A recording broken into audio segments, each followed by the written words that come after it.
Assalamualaikum. Salam sayang buat negaraku tercinta. Salam ulang tahun ke-6 untuk negara saya titipkan buat anda semua.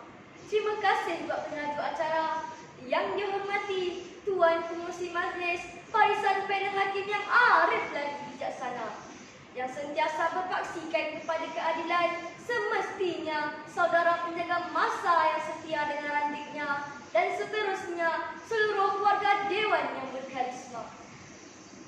Selamat pagi dan salam sejahtera. Berdirinya kami di sini bukanlah untuk membuang masa hadirin, bukan pula untuk berbicara kosong, akan tetapi menyampaikan pidato saya yang bertajuk Rukun Negara sebagai prinsip perpaduan demi kejayaan dan kestabilan rakyat.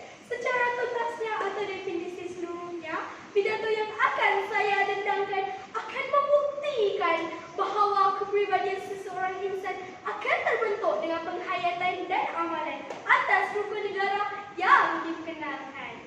Saudara dan saudari, warga Dewan Kebanggaan Negara tak beralihkan rupa, berentakkan irama. Hujah saya yang pertama, kepercayaan kepada Tuhan. Semua agama menyeru umatnya melakukan kebaikan sesama manusia. Ini akan melahirkan sikap toleransi yang amat tinggi, yang juga merupakan satu ciri jati diri. Kerajaan Malaysia telah mengadakan berbagai program keagamaan bagi membentuk jati diri insan yang cemerlang, gemilang dan kibilang, bukannya malang, melayang dan pemberang. Kepercayaan kepada Tuhan Yang Esa akan menyedarkan umatnya bahawa setiap perlakuan ada batasnya, kerana ada hukuman dan balasannya. Para hadirin sekalian, kerana itulah negara kita banyak mengadakan acara keagamaan dan perayaan.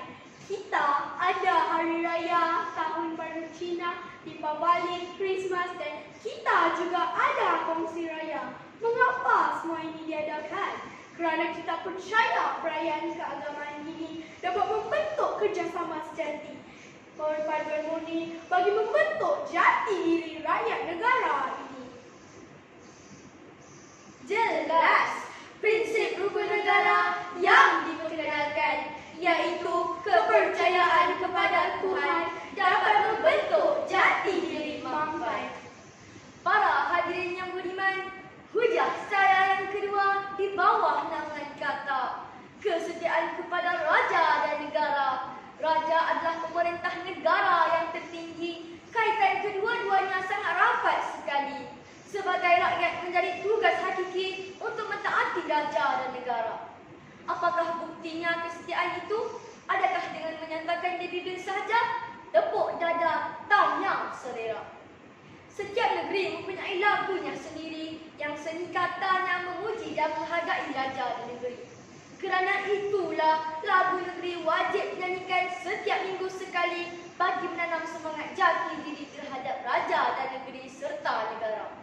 Sebagai tanda setia rakyat kepada pemerintahnya, masih ingatkah lagi ketika lagu negaraku dipermain-mainkan oleh penuntut hantu? Rakyat Malaysia bangun bersatu menentang pengkhianat itu. Tindakan itu membuktikan kepada semua kesetiaan rakyat yang dipelihara dapat membentuk jati diri warga, iaitu kesetiaan kepada raja dan negara. Tidak dapat disangkal lagi bahawa prinsip rukun negara iaitu kesetiaan kepada raja dan negara dapat membentuk jati diri berwibawa. Saudari dan saudara, hujah saya yang ketiga, keluhuran perlembagaan dan kedaulatan undang-undang. Negara kita yang berdaulat ini mempunyai perlembagaannya sendiri dan undang-undang yang mantap serta tepat, mampu menjadikan aspirasi negara yang hebat bagi melahirkan masyarakat yang seimbang dan mempunyai jati diri cemerlang. Uniknya perlembagaan Malaysia ialah mempunyai cara yang istimewa dan sentiasa menjadi panduan bagi pemimpin dan menjadi landasan bagi rakyat yang dipimpin. Perlembagaan dan undang-undang inilah sentiasa dipelihara sebagai wadah untuk memastikan jati diri akan terselah dan masyarakat Malaysia akan lahirlah kepercayaan dan keyakinan yang tidak bercampur antara kaum-kaum agar tidak berpecah. Ibarat kata pepatah, telur serangkap pecah sebiji, pecah semua. Bukan bukannya pecah sebiji pecah sendiri. Kerana itulah perlembagaan dan undang-undang negara mesti dipelihara dan diawasi setiap masa mengikut keadaan dan perkembangan dunia kerana ia menjadi asas bagi warga untuk hidup dalam satu kawasan bersama-sama dan melahirkan jati diri bertoleransi. Hadirin dan hadirat, semoga sentiasa sehat. Hujah saya yang keempat, kesopanan dan kesusilaan. Kesopanan dan kesusilaan adalah pelakon budi yang begitu tinggi dan haruslah diikuti oleh masyarakat di negara ini. Kesopanan dan kesusilaan dapat melahirkan jiwa rakyat yang mementingkan amalan budi dalam kehidupan seharian. Walaupun hidup dalam kemodenan, kerana moden saja tidak berarti jika budi berganti mati. Kerana itulah kerajaan begitu hebat mengadakan pelbagai kempen kesopanan dan kesusilaan seperti kempen budi bahasa dan hidup berjiran kepada rakyat tempatan agar menjadi pegangan dan amanan dalam kehidupan dan akhirnya terbentuklah jati diri mampan. Pandangan pelancong asing adalah buktinya mereka menyatakan rakyat Malaysia begitu berbudi pekerti dan mesra. Kajian penerbangan Malaysia tentang tarikan pelancong ke negara kita menyatakan 65% adalah kerana rakyatnya yang bersopan santun dan berbudi bahasa dengan penghayatan prinsip hukum negara.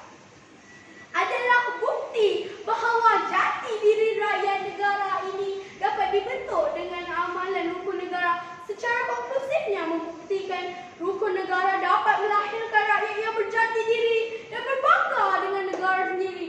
Dan negara mempunyai rakyat yang beridentiti, berkualiti dan berjati diri. Akhir kalam, kami mohon permisi.